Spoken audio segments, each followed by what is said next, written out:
दोस्तों, आज की इस वीडियो में हम लोग जानकारी लेने वाले हैं एम.एस. स्वामीनाथन जी के बारे में।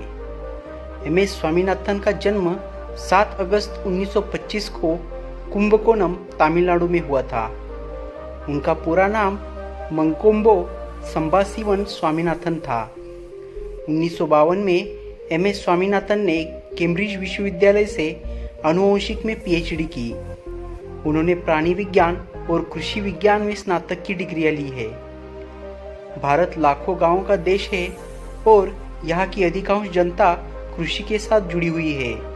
इसके बावजूद अनेक वर्षों तक यहाँ कृषि से संबंधित जनता भी भूखमरी के कगार पर अपना जीवन बिताती रही।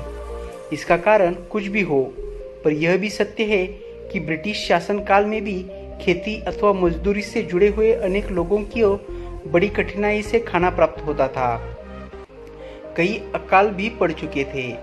भारत के संबंध में यह भावना बन चुकी थी कि कृषि से जुड़े होने के बावजूद भारत के लिए भूखमरी से निजात पाना कठिन है।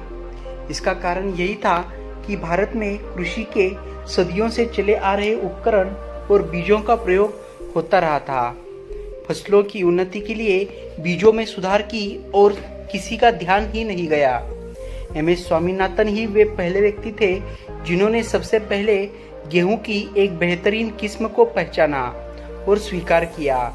इस कार्य के द्वारा भारत को अन्न के मामले में आत्मनिर्भर बनाया।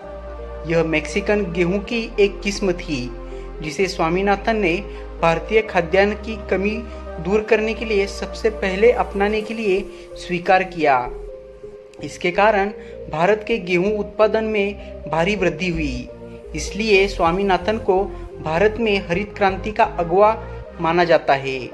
स्वामीनाथन के प्रयत्नों का परिणाम यह है कि भारत की आबादी में प्रति वर्ष पूरा एक ऑस्ट्रेलिया समा जाने के बाद भी खाद्यान्नों के मामले में वह आत्मनिर्भर बन चुका है। भारत के खाद्यान्नों का निर्यात भी किया है और निरंतर उसके उत्पादन में वृद्धि होती रही है।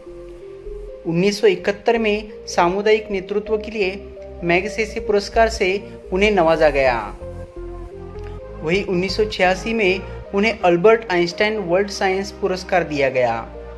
1987 में एम.एस. स्वामीनाथन को पहला विश्व खाद्य पुरस्कार मिला। उनको 1991 में अमेरिका में टाइलर पुरस्कार से भी नवाजा गया। वही 1994 में पर्यावरण तकनीक के लिए जापान का होंडा पुरस्कार सम्मानित प्राप्त हुआ। 1997 में फ्रांस का ऑर्डर टू मेरिट एग्रीकोल कृषि में योग्यता क्रम का अवार्ड मिला। 1998 में मिसूरी बॉटेनिकल गार्डन का हेनरी शॉ पदक मिला। 1999 में वॉल्वो इंटरनेशनल एनवायरमेंट पुरस्कार, वही 1999 में यूनेस्को गांधी स्वर्ग पदक से सम्मानित किया गया। एम.एस. स्वामीनाथन को विज्ञान एवं अभियांत्रिकी के क्षेत्र में भारत सरकार द्वारा सन 1967 में पद्मश्री, 1972 में पद्म भूषण और 1989 में पद्म विभूषण से सम्मानित किया गया। विभिन्न पुरस्कारों और सम्मानों के साथ प्राप्त धनराशि से एम.एस. स्वामीनाथन ने वर्ष 1990 के दशक के आरंभिक वर्षों में अवलंबनीय कृषि तथा ग्रामीण विकास के लिए चेन्नई में एक शोध केंद्र की स्थापना की।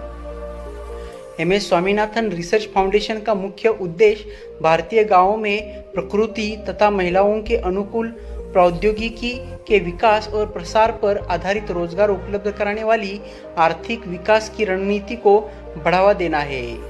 तो दोस्तों, ये थी मशहूर एम.एस. स्वामीनाथन जी के बारे में इंफॉर्मेशन। आप उनके बारे में क्या सोचते हैं एक कमेंट बॉक्स में लिखिएगा।